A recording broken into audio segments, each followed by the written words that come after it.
Hello friends, कैसे हैं आप सब लोग। मैं आशा करता हूँ आप लोग जहाँ भी होंगे मस्त होंगे और स्वस्थ होंगे। दोस्तों, आज मेरा एक तीसरा एपिसोड है, स्टोरी टॉक विद उदित सिंह था, एपिसोड 3।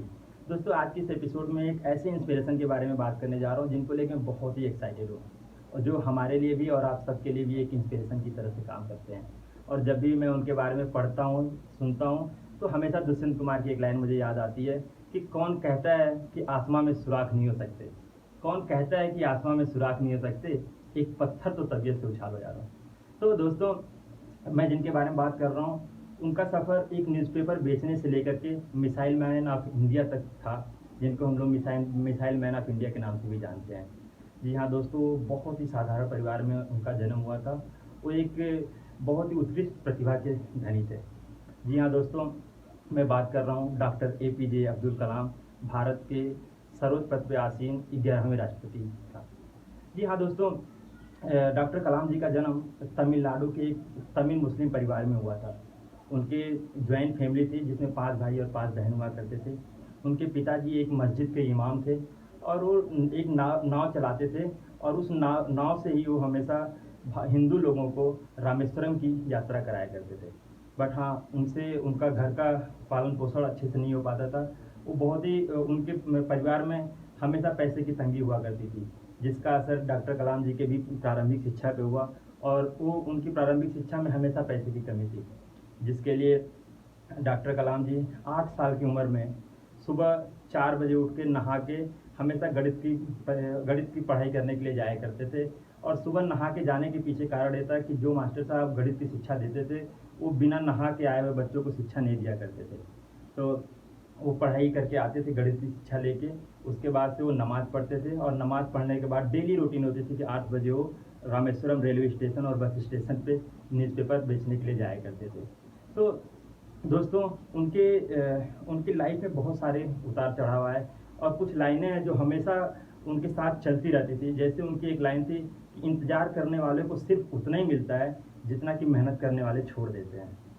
और दूसरी लाइन थी उनकी कि सफलता सफलता पाने के लिए हमें लक्ष्य बनाना बहुत ज़रूरी है। अगर जो हमारा लक्ष्य नहीं है, हम सपने सिर्फ देखते रहेंगे, तो उससे हमें लक्ष्य नहीं मिलेगा। हमें अपने सपने पूरे करने के लिए अपना एक लक्ष्य निर्धारित करना होगा। तो ऐसे बहुत सारी चीज़ें थी जो डॉक्टर कलाम जी की ज़िंदगी की ऐसी चीज़ें थी कि जो जिनको खुद जिया करते थे। और उसके साथ उनके एक बड़े सपने हुआ करते थे कि उस नाव चलाने वाले के बच्चे से लेके वो भारत के सर्वोच्च पद पे आसीन होने तक का सफ़र उनका बहुत ही ज़बरदस्त था। और उसके साथ उन्होंने कभी भी ये नहीं सोचा कि हाँ, ये चीज़ें हमारे साथ नहीं हो पाएंगी। दोस्तों, उन्हें मिसाइल मैन ऑफ इंडिया इसलिए कहा जाता है क्योंकि जो भारत की 3 मिसाइल थी जिनका परीक्षण उनके प्रबंधन में हुआ था, जिनमें से आपका अग्नि है, त्रिशूल है, और उसके साथ एक पृथ्वी मिसाइल है, जिनका उनके प्रबंधन में जिसका परीक्षण हुआ था, जिसके बाद से हम लोग उन्हें मिसाइल मैन ऑफ इंडिया के नाम से जानने लगे। दोस्तों, उनके इस योगदान के कारण 1981 में भारत सरकार ने उन्हें पद्म भूषण के पद से सम्मानित किया। 1990 में उनको पद्म विभूषण से सम्मानित किया, और 1997 में उन्हें भारत रत्न दिया गया। जी हाँ दोस्तों, उनके ज़िंदगी में सबसे बड़ा रोल तब आया जब उन्हें 2002 में NDA, कांग्रेस और समाजवादी पार्टी के सहयोग से उन्हें भारत के सर्वोच्च पद पर आसीन किया गया। और दोस्तों, उनके बारे में मैं एक बात बताऊं कि भारत के सर्वोच्च पद पे आसीन होने से पहले भारत रत्न पाने वाले वो देश के तीसरे राष्ट्रपति थे। इससे पहले डॉक्टर सर्वपल्ली राधाकृष्णन और जाकिर हुसैन ने यह स्थान हासिल किया था। जी हाँ दोस्तों, उनकी हमेशा एक ख्वाहिश हुआ करती थी कि जब भी हमारा अंतिम टाइम आएगा, अंतिम समय आएगा, तो हम बच्चों के बीच में, छात्रों के बीच में हम अपना जीवन का अंत करना चाहेंगे। और हुआ भी यही। वो IIM शिलांग में व्याख्यान देने के लिए गए हुए थे, और वहाँ पे अभी वो पोडियम के पास खड़े हुए थे कि उसी बीच में उनके दिल का दौरा पड़ा, और 6:30 के करीबन उनका देहांत हो गया। और हम मिसाइल मैन ऑफ इंडिया हम लोगों के बीच में हमेशा के लिए चले गए। तो दोस्तों, आज की मेरी इस फर्स्ट सेगमेंट में सिर्फ इतना ही। अब हम बढ़ते हैं अपने दूसरे सेगमेंट, छोटी छोटी मगर मोटी बातें। दोस्तों, उस सेगमेंट में भी आज मैं एक कलाम जी का एक वाक़या बताऊंगा आप लोगों को। और कलाम जी ने खुद अपने एक इंटरव्यू में बताया था कि एक बार वो घर पे बैठे हुए थे बचपन में।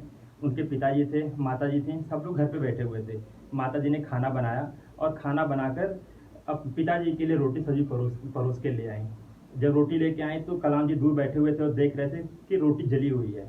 फिर भी वो ये सोच रहे थे कि हो सकता है कोई और नोटिस कर ले, तो बट किसी ने नोटिस नहीं किया। पिताजी ने खाना खाया, अच्छे से खाना खा लिया, रोटी खा ली। उनकी माता जी आई और उस रोटी जले हुए के लिए उन्होंने उनसे माफ़ी मांगी। तो उन्होंने हंसकर बोला कि तुम परेशान मत हो, मुझे जली हुई रोटियां भी अच्छी लगती हैं। तो उसके बाद से उन्होंने बोला कि उनके पिताजी ने कलाम जी से पूछा, और तुम्हारी पढ़ाई कैसी चल रही है? तो कलाम जी ने पूछा कि पिताजी एक बात बताइए, क्या सचमुच में आपको जली हुई रोटियां अच्छी लगती हैं?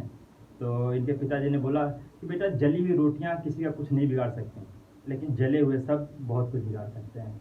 तो इस प्रसंग से एक चीज़ सीखने को मिली, जो हमारे और आपके माँ बाप भी बचपन में हमेशा एक चीज़ बताया करते थे कि कभी भी किसी से कोई भी बात बोलो तो अपने शब्दों के महत्व को समझो, और ऐसा कुछ भी मत बोलो उन्हें कष्ट हो। तो दोस्तों, आज की मेरी इस एपिसोड 3 में सिर्फ इतना ही। मैं आशा करता हूँ कि आप लोगों को मेरा ये वीडियो अच्छा लगा होगा।